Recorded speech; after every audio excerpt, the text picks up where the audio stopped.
लेकिन यमुना जैदी के साथ बहुत बड़ी ज्यादती की गई। उनकी कामयाबी को देखकर एक तो उनसे बाइकआउट किया गया और दूसरा प्रीमियर को लेकर बहुत बड़ी बड़ी कंट्रोवर्सीज क्रिएट की गई। एक तो ये कि यमुना जैदी अब फिल्में आने लगी हैं तो देखो इनके लिबास को जरा, ये अपने आप को नंगा करने लगी और स्टार्ट इन्होंने पेट से किया। अस्सलाम वालेकुम ख़वातीन और हज़रात, मैं हूं आपका मेज़बान सुमैर। तो आज के नए प्रोग्राम में हम आपको खुशामदीद कहते हैं। दोस्तों, बाज़ औक़ात ऐसा होता है कि आपकी ज़िंदगी बहुत सारी नाकामियों का सामना कर रही होती है और फिर अल्लाह आपको कामयाबियाँ देने लग जाता है और एक के बाद दूसरी और दूसरी के बाद तीसरी।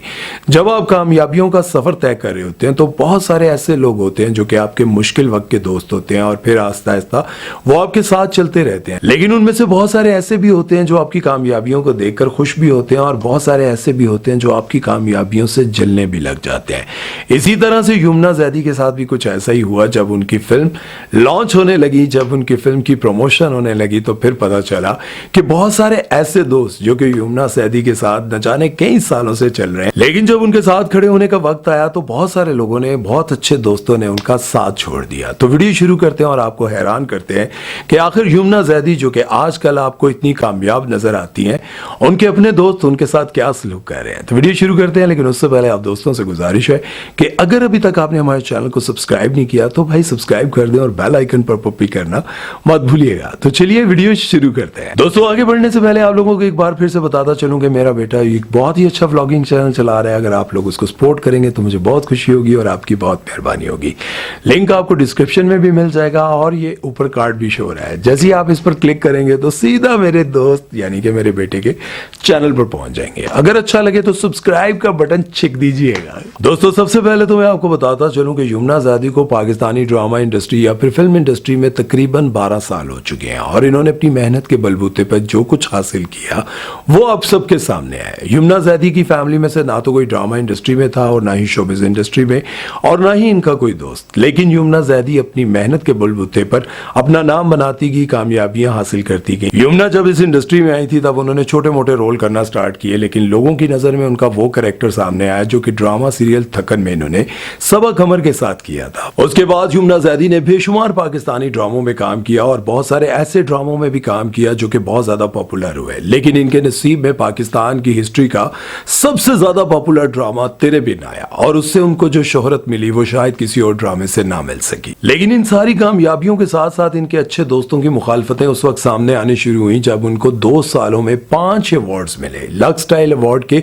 2 शोज में इनको 5 अवार्ड्स मिले। अब जाहिर है कि एक ऐसी एक्ट्रेस जिसने ना तो किसी से सिफारिश कराई और ना ही किसी के साथ कोई अफेयर चलाया और ना ही बोल्ड कपड़े पहनकर अपना नाम बनाया, उसको 2 सालों में 5 अवार्ड्स मिलते हैं तो फिर अपने मुखालिफ तो बन ही जाते हैं। वो दोस्त जो इनके साथ कभी अच्छे हुआ करते थे वो इनके फिल्म के प्रीमियर पर इनके बार बार बुलाने के बावजूद भी इनके साथ ना खड़े हुए, जबकि ये इनकी पहली फिल्म थी और पहली फिल्म के वक्त तो इनके सारे दोस्त इनके साथ इकट्ठे खड़े होने चाहिए थे। और जाहिर है कि यमुना को भी बहुत ज्यादा उम्मीद थी कि एक तरफ से बिलाल अब्बास आ रहे होंगे, वहाज अली आ रहे होंगे और दूसरी तरफ अहमद अली अकबर आ रहे होंगे और ये तीनों यमुना के बहुत अच्छे दोस्त हैं, लेकिन एंड टाइम पर तीनों ने इनको चंडी करा दी। यार ये तो बहुत बुरा सलूक किया। और आपको पता है कि जब भी कभी महवी आज या फिर सबा कमर की फिल्म हो और फिर वहां पर ऐसे ऐसे लोग सामने आते हैं जिनके बारे में हम सोच भी नहीं सकते कि ये कभी इनके साथ खड़े होंगे, लेकिन जब भी किसी और एक्ट्रेस की कोई फिल्म सामने आती है तो महवी आज, सबा कमर, रीमा और न जाने कौन कौन बड़े बड़े एक्टर्स वहां पर मौजूद होते हैं, सिर्फ इसलिए कि हमारी वजह से हमारे फैंस वहां पर आएंगे और फिल्म पहली बार देखेंगे और उनको वो फिल्म अच्छी लगेगी, फिल्म बिजनेस करेगी। लेकिन यमुना जैदी के साथ बहुत बड़ी की गई। उनकी कामयाबी को देखकर एक तो उनसे बाइकआउट किया गया और दूसरा प्रीमियर को लेकर बहुत बड़ी बड़ी कंट्रोवर्सीज क्रिएट की गई। एक तो ये कि यमुना जैदी अब फिल्में आने लगी हैं तो देखो इनके लिबास को जरा, ये अपने आप को नंगा करने लगी और स्टार्ट इन्होंने पेट से किया है। देखिए, मैं आपको एक और बात भी बताता चलूं, ये बात सच है कि यमुना जैदी ने अपने 12 साल कैरियर में बहुत ही अच्छे और सोबर किस्म के कपड़े पहने हैं, लेकिन अब वो फिल्म इंडस्ट्री में आ गई हैं। हालांकि मैं बेहयाई के खिलाफ बात करता हूं, लेकिन अगर बात की जाए कि ड्रामा इंडस्ट्री या फिल्म इंडस्ट्री में काम करने वाली लड़कियों के हवाले से तो उनको क्या फर्क पड़ता है उनका पेट नजर आ रहा हो या फिर खैर। और इनके लिबास को लेकर क्रिटिक से ये बात करवाई जा रही है कि देखें, जब ये ड्रामा इंडस्ट्री में थी तो बहुत ही सोबर और डिसेंट किस्म के कपड़े पहना करती थी, लेकिन जैसे ही इन्होंने फिल्म का रुख किया तो इन्होंने अपना पेट नंगा करना शुरू कर दिया। और अब यूं लगता है कि अगर ये फिल्म कामयाब होगी तो आने वाले वक्त में ये आयशा उमर और सबा कमर और महवी हयात वाले सीन भी करेंगी और उन्हीं की तरह के लिबास भी पहनेंगी। और दूसरा, आपको एक और बात भी बताता चलूं, यमुना यमुना जैदी की आज तक कोई ऐसी वीडियो सामने नहीं आई थी कि कोई डायरेक्टर इनको पप्पियां कर रहा हो, जफ्फियां कर रहा हो, लेकिन अब इस प्रीमियर पर दिखाया ये जा रहा है एक ऐसे डायरेक्टर जो कि ड्रामा इंडस्ट्री में सारों को बेटा और बच्चा कहकर बुलाते हैं, वो यमुना जैदी के दोनों गालों पर जब पप्पियां दे रहे थे, इस बात को भी बहुत ज्यादा हाईलाइट किया जा रहा है। ये कहा जा रहा है कि यमुना जैदी ने आज तक किसी के साथ अफेयर नहीं चलाया और ना ही ऐसी कोई खबरें सामने आई है और ना इनका कोई स्कैंडल सामने आया और हमेशा वो रिजर्व रहती हैं। लेकिन अब देखो कि जैसी उनकी फिल्म आ रही है और फिर उन्होंने ये क्या स्टार्ट कर दिया, अब उनका भी मिलने का अंदाज देखें। अब वो भी डायरेक्टर के साथ मिल रही हैं तो जफ्फियां और पप्पियां स्टार्ट हो गई हैं और अब आने वाले वक्त में हो सकता है आइटम सॉन्ग भी सामने आ जाए। अब अगर हम फिल्म के हवाले से बात करें तो फिल्म की कहानी कुछ यूं है कि वो क्रिकेट पर बनी है और एक मिडिल क्लास फैमिली की लड़की है जो कि क्रिकेटर बनना चाहती है और क्रिकेटर बनने के लिए आपको पता है, जाहिर है, वो नेट पर जाएगी, प्रैक्टिस करेगी, लेकिन उसकी जो माँ होती है वो इन सारी चीजों के खिलाफ होती है और वो कहती है कि अब तुम ये कौन सा काम करने लगी हो। शरीफ फैमिली की लड़कियां इस तरह के काम नहीं करती और ना ही इस तरह के लिबास पहनकर वो लोगों में जाकर खेलती हैं, लड़कों वाले काम करती हैं। लेकिन बेटी जो है वो बजिद होती है कि मैं क्रिकेटर बनूंगी, मैं दुनिया में अपना नाम बनाऊंगी, मैं कुछ करके दिखाऊंगी।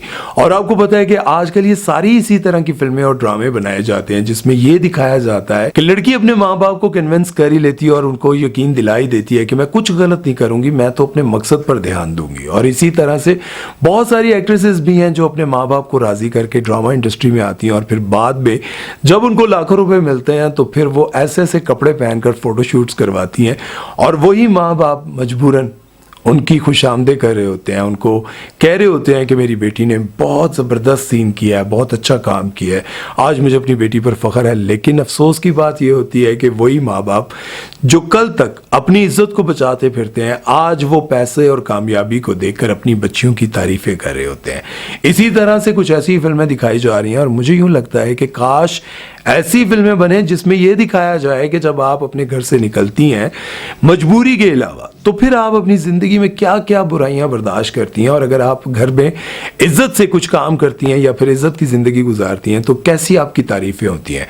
कभी किसी वली और किसी नेक बंदे पर भी फिल्म बनाकर देखें, क्या रिस्पॉन्स आता है, कभी आप लोगों ने सोचा ही नहीं।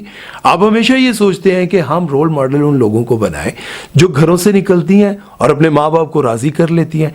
ये कैसे हो सकता है कि कोई लड़की शोबिज़ इंडस्ट्री में काम करने के लिए आए और फिर आयशा उमर का बयान उसके सामने ना आए। आयशा उमर कहती है कि मेरे बाप की उम्र का बंदा मुझे कई साल तक यूज करता रहा। खैर, अगर हम बात करें यमुना जैदी की इन कंट्रोवर्सीज के हवाले से तो मैं आपको बताता चलूं कि कपड़े जो है मुझे यूं लगता है कि ड्रामा एंड फिल्म इंडस्ट्री के हवाले से तो नॉर्मल है। और दूसरी अगर ये कंट्रोवर्सी जो कि बाकी जो एक्ट्रेसेस हैं वो नहीं आई और वहाज नहीं आए, तो वहाज और अहमद अली अकबर के बारे में तो यही कहा जा रहा है कि वो अपनी शूटिंग में मसरूफ थे, वो नहीं आ सके। बहरहाल आना चाहे तो आ भी सकते थे। मुझे यूं लगता है ये जो फीमेल एक्ट्रेसेस वहां पर नहीं आई उसकी वजह यह है कि यमुना जैदी को एक ही साल में जब 2 अवार्ड मिले, लक्स स्टाइल अवार्ड, और अगले साल में 3 अवार्ड्स मिले और 2 सालों में कुल मिलाकर उनको 5 अवार्ड्स मिले, तो यूं लगता है कि उन एक्ट्रेसेस को, जैसे कि सज्जल ने भी एक बहुत बड़ा पैराग्राफ लिखा था और कहा था कि कम से कम आपको अवार्ड देते हुए यही सोच लेना चाहिए कि ये टैलेंटेड है भी कि नहीं। आप लोग ऐसे लोगों को अवार्ड दे देते हैं जो डिजर्व ही नहीं करते। और इसी तरह से मुझे लगता है और भी बहुत सारी एक्ट्रेसेस हैं जो सोचती होंगी कि मुझे अवार्ड मिलेगा और उनको नहीं मिला और यमुना जैदी को 3 अवार्ड्स मिल गए हैं, तो अब जाहिर है फिर कहीं ना कहीं दिल में कुछ ना कुछ तो होता है। बहरहाल अब देखते हैं होता क्या है। लेकिन यहाँ पर जाते जाते मैं आपको एक मैसेज जरूर देना चाहूंगा। इंसान अपनी जिंदगी में असल में उस वक्त नाकाम नहीं होता जब उसको काम नहीं मिल रहा होता या वो बेरोजगार होता है। असल नाकामी उसकी उस वक्त होती है जब वो अपने मकसद में नाकाम होता है और उसका अपना कोई दोस्त, रिश्तेदार उसी फील्ड में या फिर किसी और फील्ड में कामयाब हो जाता है। उसकी कामयाबी को देखकर जब आप उससे जलने लग जाते हैं और उसकी टांगे खींचने लग जाते हैं, उसके लिए कुछ बुरा सोचने लग जाते हैं या फिर उसको बदनाम करने की कोशिश कर रहे होते हैं, बेसिकली इंसान उस वक्त नाकाम होता है। उस वक्त उसकी नाकामियों का दौर शुरू होता है जब वो उसकी कामयाबियों को अपने दिमाग में सवार करता है और डिप्रेशन का मरीज बन जाता है और उसके बारे में सोचने लग जाता है। इसलिए अगर जिंदगी में कुछ हासिल नहीं कर सके तो कोई बात नहीं, दूसरों की कामयाबियों से जलना छोड़ दो, बस यही कामयाबी है। हमने कहा सदियां यहाँ रहना है, थोड़े अरसे के लिए आए हैं फिर चले जाएंगे। अल्लाह हमें हिदायत वाली जिंदगी दे, आमीन। अपना ख्याल रखिएगा। सुमैर चौधरी को दीजिए इजाजत। अल्लाह हाफिज।